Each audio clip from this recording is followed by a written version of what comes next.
नमस्कार विद्यार्थियों, study 29 academy के एक और नई वीडियो में आप सभी का स्वागत है। आज हम कक्षा 8 की हिंदी की कार्य पुस्तिका का आकलन 9 हल करेंगे। तो इस आकलन को समझने के लिए वीडियो को शुरू से लेकर अंत तक देखें और अपना कोई सुझाव हो तो कमेंट बॉक्स में जरूर लिखें। इस आकलन का पहला प्रश्न है, पत्थर को कहते हैं। तो ऑप्शन है हमारे पास पहाड़, पंकज, पाहन और पर्वत। पत्थर को हम पाहन भी कहते हैं, तो इसका सही ऑप्शन हो जाएगा पाहन। दूसरा प्रश्न, निम्न में से उपसर्गों के समूह का सही विकल्प है। तो यहाँ पर हमें कुछ शब्द दे रखे हैं, शब्दों के समूह दे रखे हैं, उनमें से जिस समूह में सभी शब्दों में उपसर्गों का प्रयोग हुआ है उसको हमें चुनना है। असफल, अमर, अवसर, ये नहीं है। उसी प्रकार असफल, अवसर, अपमान, इसमें भी उपसर्ग नहीं है। असफल, अमर और अभय, इसके जो तीनों समूह है उसमें अ उपसर्ग आया हुआ है, तो ये समूह है वो सही हो जाएगा। इस प्रश्न का जो सही विकल्प है वो असफल, अमर और अभय। तीसरा प्रश्न, निम्नलिखित शब्दों के सही अर्थ छांटिए। तो यहाँ पर हमें कुछ शब्द दे रखे उनके सही अर्थ छांटना है। समान, सामान, बराबर, समान, आदत, वस्तु, वस्तु, बराबर, तो इसका सही ऑप्शन हो जाएगा बराबर, समान, ये इसका सही विकल्प हो जाएगा। यानी बराबर और उसका सही अर्थ हो जाएगा समान। किसी चीज को हम बराबर भी कह सकते हैं, उसको समान भी कह सकते हैं। चौथा प्रश्न, बादल गरज रहे थे वाक्य में काल है। इसमें हमें काल बताना है कि कौन से काल का ये वाक्य है। तो बादल गरज रहे थे यानी ये घटना पहले हो चुकी है, तो ये भूतकाल का वाक्य हो जाएगा।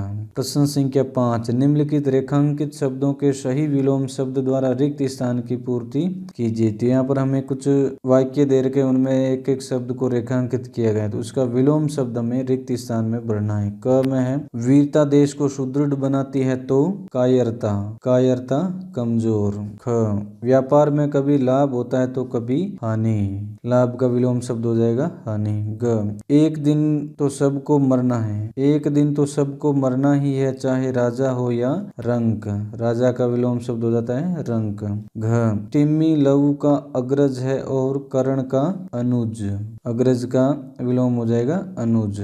छठा प्रश्न, मुहावरे का अर्थ लिखिए तथा वाक्य में प्रयोग कीजिए। अंधों में काना राजा, इस मुहावरे का हमें अर्थ लिखना है और वाक्य में भी प्रयोग करना है। इसका अर्थ हो जाएगा मूर्खों में थोड़ा समझदार व्यक्ति, ये इसका अर्थ हो जाएगा। अब इसका वाक्य में प्रयोग करेंगे तो यहाँ पर हमें जगह कम दी हुई है, तो कोशिश करते हैं इसका वाक्य में प्रयोग लिखने की। वाक्य में प्रयोग करते हैं इसका, छोटे बच्चों के साथ फुटबॉल प्रतियोगिता जीतकर मोहन ने खुद को अंधों में काना राजा सिद्ध कर दिया। ये इस अंधों में काना राजा का वाक्य में प्रयोग हो जाएगा। काना का मतलब होता है एक आंख से नहीं दिखना या उसकी आंख है वो टेढ़ी मेढ़ी होना। प्रश्न संख्या 7, निम्नलिखित वाक्य में से क्रिया विशेषण शब्द लिखिए। तो हमें कुछ वाक्य दे रखे उनमें से क्रिया की विशेषता बताने वाले शब्द जो होते हैं क्रिया विशेषण शब्द, उनको हमें लिखना है। तो क में है, मीनू बहुत मेहनती है, मेहनत करना क्रिया है और उसकी विशेषता है बहुत, तो यहाँ पर हो जाएगा बहुत क्रिया विशेषण शब्द। ख, बाहर बहुत सर्दी है, तो इसमें भी बहुत क्रिया विशेषण शब्द है। ग, भानु तेज दौड़ती है, तो यहाँ पर तेज शब्द है वो क्रिया विशेषण शब्द है। घ, दादी जी धीरे धीरे चलती है, तो यहाँ पर चलने की जो विशेषता है वो धीरे धीरे है, तो क्रिया विशेषण हो जाएगा धीरे धीरे।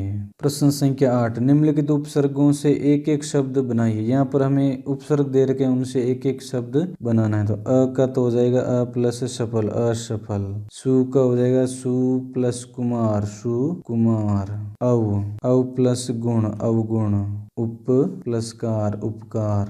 इस प्रकार इन उपसर्गों का प्रयोग करके हम एक एक शब्द बना लेंगे। प्रश्न संख्या 9, नीचे शब्द और उनके पर्यायवाची शब्द मिल गए हैं, उन्हें अलग अलग करके लिखिए। तो यहाँ पर हमें कुछ शब्द दे रखे हैं और उनके पर्यायवाची शब्द ये सारे आपस में मिल गए हैं, मिश्रण हो गए, तो उनको अलग अलग छांट के लिखना है। तो पहला शब्द है अध्यापक, अध्यापक, इसका शब्द हो जाएगा गुरु। अगला शब्द है आनंद, आनंद का शब्द हो जाएगा हर्ष। अगला शब्द है आंख, और आंख का शब्द हो जाता है नयन, चक्षु। अगला शब्द कपड़ा, और कपड़ा का पर्यायवाची शब्द हो जाएगा वस्त्र। अब है तालाब, तालाब का पर्यायवाची शब्द हो जाएगा सरोवर। आकाश, इसका पर्यायवाची शब्द हो जाएगा नभ। पेड़, पेड़ का पर्यायवाची शब्द हो जाएगा वृक्ष। फूल, फूल का पर्यायवाची शब्द हो जाएगा कुसुम। ये हम इनको अलग अलग छांट कर इस प्रकार लिख लेंगे। प्रश्न संख्या 10, निम्नलिखित शब्दों से दो दो ऐसे वाक्य बनाइए कि उनके दोनों भिन्न अर्थ स्पष्ट हो जाए।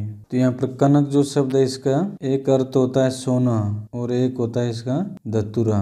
तो इसका हमें वाक्य में प्रयोग करके इसके अर्थ को समझाना है। तो यहाँ पर लिखेंगे हम, कनक का मुकुट पहने राजा सुंदर लग रहे हैं, यानी कनक का मुकुट पहन के राजा सुंदर लग रहे हैं। और दूसरा इसका वाक्य में प्रयोग हो जाएगा, कनक के फूल शिव जी को चढ़ाए जाते हैं, यानी जो धतूरे के फूल हैं वो शिव जी के चढ़ाए जाते हैं। अगला है मुद्रा।